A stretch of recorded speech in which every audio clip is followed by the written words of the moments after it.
So in the first and second parts of this video lecture, we saw that convergence in LP always implies convergence in measure, and that is for any measure space. Then we also saw that for probability spaces, the higher the value of P, the harder it is to converge in LP, which means it implies convergence in LP for smaller values of P. And then we discussed the implications and saw that since convergence almost sure implies convergence in probability, and convergence in LP also implies convergence in probability, and that these do not imply each other. In particular, we can conclude from there that convergence in probability does not imply any of the other two.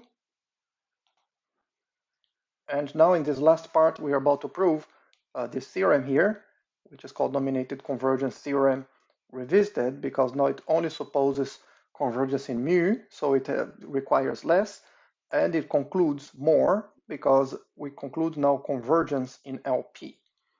And assuming the sequence of functions are bounded by one specific fixed function, which is in LP. And the proof, we start with the following. We only need to show convergence in LP. Why? Because in case mu is a probability measure, we have already seen that this follows from convergence in LP. And we're going to do it in two steps. And the second step will have a bit of surprise. It will come with use a method we have not yet seen. So let's do first suppose Fn converges almost everywhere to F. And now we're going to notice the following. We want to bound Fn of omega minus F of omega to the power P. And we want to bound it and then integrate. And how can we bound this here? Well, we observe the following. An absolute value of a difference is bounded, always bounded by the sum of the absolute values. So the part in blue is bounded by Fn absolute value plus F absolute value, and then of course to the power P. I'm just copying here the P.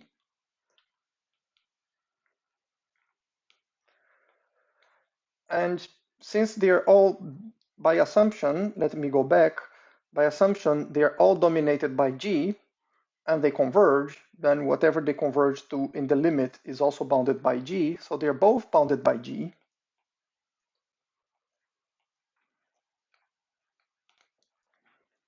They're both bounded by G, which means this difference is bounded by 2 to the power P times G to the power P. We don't care about 2 to the power P, this is just a constant, and this one is integrable by assumption. So now we can use the previous version of the dominated convergence theorem to conclude that because Fn converges to F, and we're assuming Fn converges to F almost everywhere, so we can use the previous version of the dominated convergence theorem. So for almost every omega, this difference converges to 0. And because we have just shown that this difference is bounded from above by a random variable or by a function which is integrable, then we can use the previous dominated convergence theorem to conclude that this integral here converges to 0. And now comes the trick that I mentioned before, that there will be some new trick that we'll be using here for the first time, which is the following. How can we go from almost everywhere to convergence in measure? Well, we know that if Fn converging almost everywhere, converging in measure, Fn converging to F in measure will imply that Fnk converges to F almost surely for some subsequence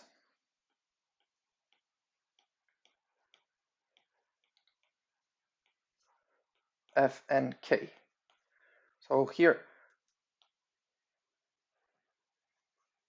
this convergence here is a convergence as k tends to infinity, because nk is now dictating how nk increases as we move k, and it may skip some of the indices. And the argument is a bit more slick than that.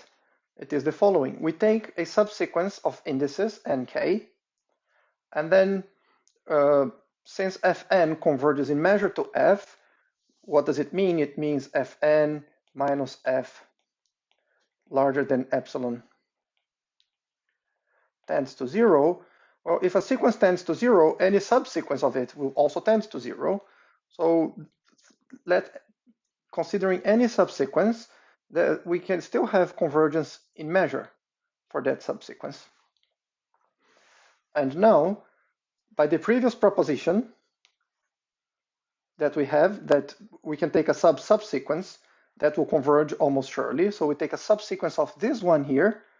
So now as j tends to infinity, we have this, we are skipping some elements of the sequence, which was already skipping some elements of the original sequence.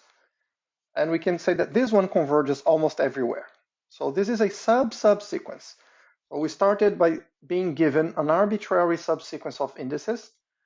We use the result of the previous video lecture that says, well, we can take a subsequence of it that converges almost everywhere. And now we can apply the previous case and conclude that fnkj converges in LP to f as j tends to infinity, which I translate as the sequence of numbers here. This is a sequence of numbers indexed by j converge to 0. And now this is the little touch of magic. We have this sequence of numbers, fn minus f, absolute value to the power p integrated.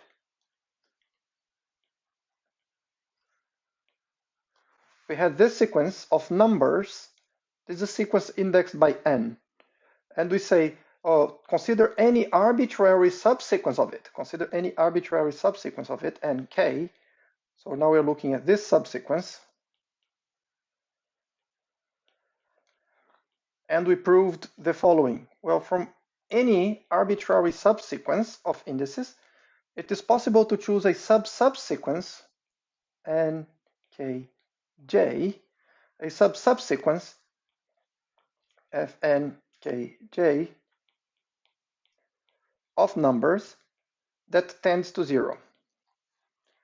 And then, okay, now this is not related to probability or measure theory.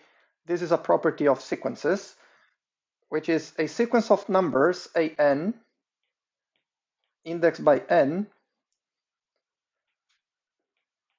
a sequence of numbers, if the sequence is such that for any subsequence, ank, there exists a subsequence, ankj, that converges to whatever number L as j tends to infinity,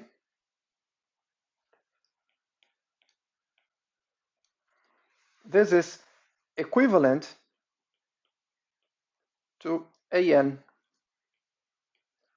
converge to 0 as n tends to 0. And therefore, we can conclude that this sequence here tends to 0 as n tends to infinity, which means exactly fn converges to f in LP, as stated in the theorem. Fn converges to f in LP, concluding the proof of this theorem and concluding this video lecture.